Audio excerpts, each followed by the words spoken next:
Halo, selamat sore buat kita semuanya. Salam hormat. Saya Oga Marpaung, pensiunan pengawas nuklir yang bertindak juga sebagai pelapor korupsi yang disebut whistleblower. Dalam kesempatan ini, saya mau menyampaikan kepada seluruh bangsa Indonesia yang tercinta.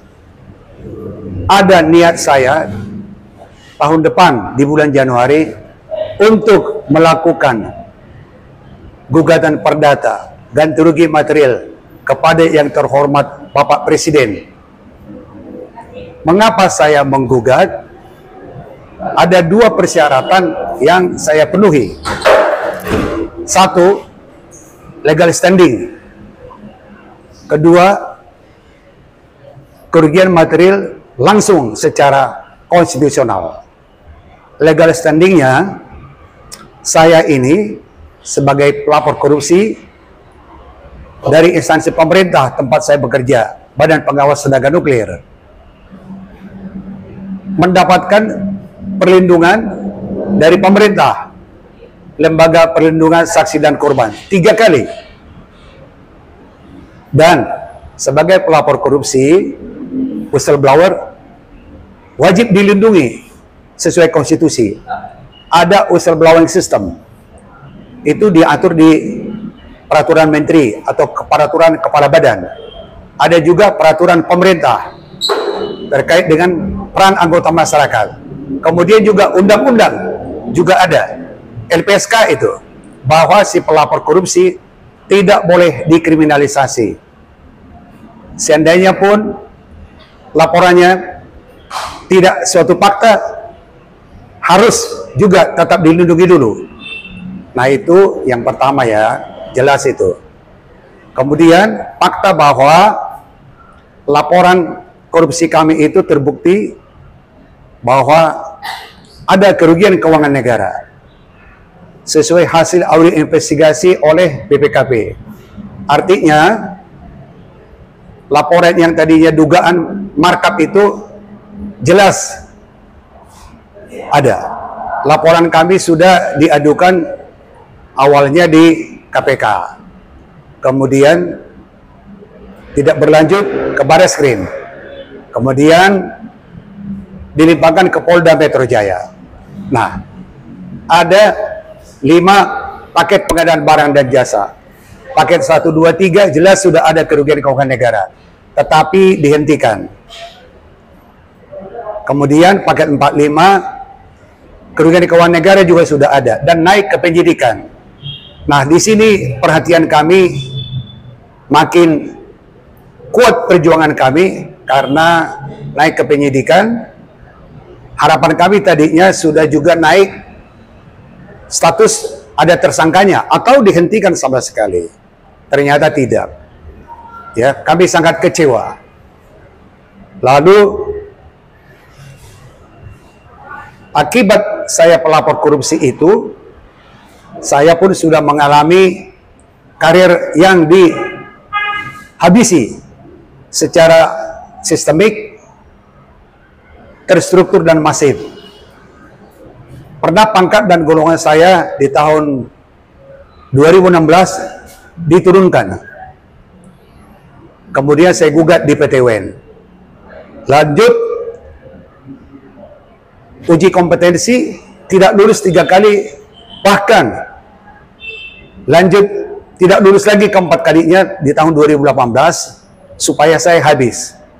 Kemudian saya gugat di PT UN lagi. 3 penguji sah itu, bukti-bukti dari kantor saya sendiri, tetapi berubah menjadi 4 penguji. Dan dari penguji keempat ini nilainya sangat jelek, sehingga saya menjadi tidak lulus. Nah, ini kami adukan juga ke PT UN yang kedua. Kemudian hasilnya NO. Yang ketiga, turun SK pensiun. Itulah pemaksaan pensiun. Kami gugat juga, ternyata gugatan kami ditolak.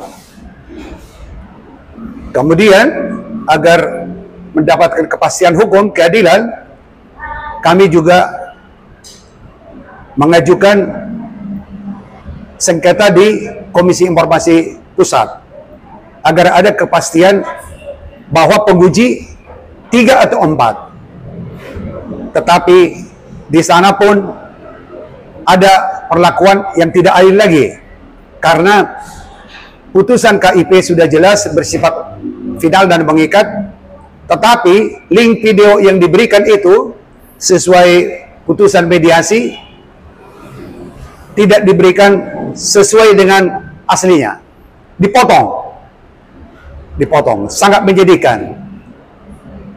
Lalu supaya ada kepastian hukum, mencari keadilan, saya mengadu ke Polda Metro Jaya, tetapi di Polda Metro Jaya diminta kepada saya harus ada video asli tanpa penggalan, hal yang tidak mungkin.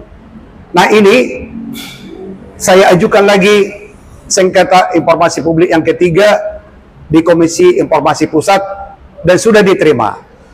Kemungkinan akan bersidang di bulan Desember ini atau mungkin di Januari. Nah, di situ nanti akan ada kepastian. Saya tidak mau lagi mediasi, langsung adjudikasi dengan ada saksi ahli di bidang IT dan hukum pidana. Untuk memastikan ini semua bahwa itu fakta, saya sudah menulis 3 buku. Mengenai apa? Mengenai korupsi, masalah perizinan pemanfaatan tenaga nuklir, mengenai kejahatan birokrasi, dan keempat itu mengenai buruknya penegakan hukum di Polri. Nanti 3 buku ini akan berkembang menjadi 5 buku karena menunggu putusan KIP yang gugatan yang ketiga, sengketa yang ketiga. Juga menunggu ada lagi yang sudah kami ajukan uji material, 3 hak uji material di bawah undang-undang.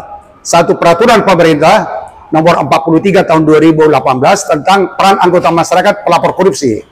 Yang kedua adalah peraturan presiden nomor 54 tahun 2018 terkait dengan strategi nasional pencegahan korupsi. Yang ketiga peraturan presiden nomor 54 tahun 2018 terkait dengan supervisi yang dilakukan oleh KPK. Nah, 1 sudah keluar bahwa permohonan kami itu ditolak, ya.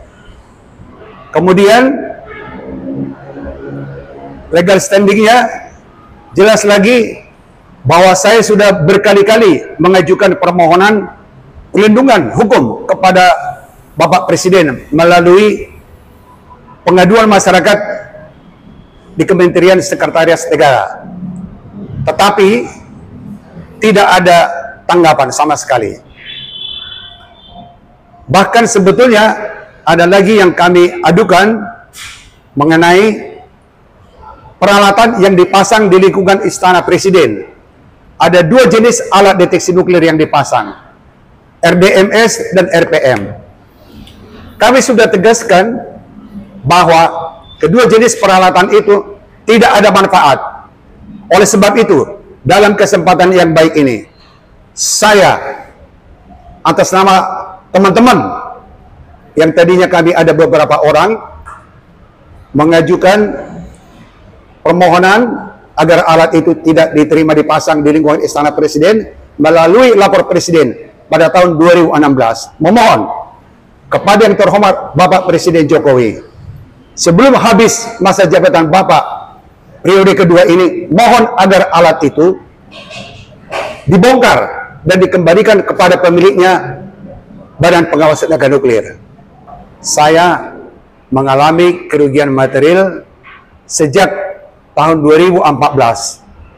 Semenjak kasus ini kami laporkan kepada aparat penegak hukum, hingga saya mengalami penjagalan karir tadi yang membutuhkan biaya yang sangat besar. PT UN, dan lain sebagainya. Total kerugian material saya, termasuk uji material itu di Mahkamah Agung yang belakangan ini, sekitar 400 juta rupiah. Kemudian gaji saya itu tidak dapat 5 tahun karena saya harus pensiun 65 tahun, dipaksa pensiun usia 60 tahun. Itu sekitar 1,1 M. Total kerugian material itu adalah sekitar 1,5 M. Tentunya gugatan perdata itu adalah tuntutan ganti rugi material yang nilainya nanti akan kami ungkapkan secara tertulis dan juga kami tambahkan kerugian imaterial. Demikian secara singkatnya apa yang terungkap sebagai suara hati saya ini. Tujuan saya adalah niat baik, bela negara. Saya selalu patuh kepada pemerintah sebagai pegawai negeri sipil yang adalah aparatur sipil negara. Tidak pernah melawan. Buktinya, saya mendapatkan piagam penghargaan dari Bapak Presiden yang 10 tahun, 20 tahun. Yang ke-30 tahunnya, itu saya terima sekitar 7 tahun yang lalu. Yang tanda tangan adalah Bapak Presiden Jokowi. Di situ tertera dengan jelas bahwa saya berkelakuan baik, bahwa saya adalah pegawai negeri sipil yang telah mengabdi kepada negara. Tetapi faktanya saya diberlakukan sebagai orang jahat. Mohon Bapak Presiden memperhatikan suara hati ini demi tegaknya keadilan. Demikian, terima kasih, salam hormat.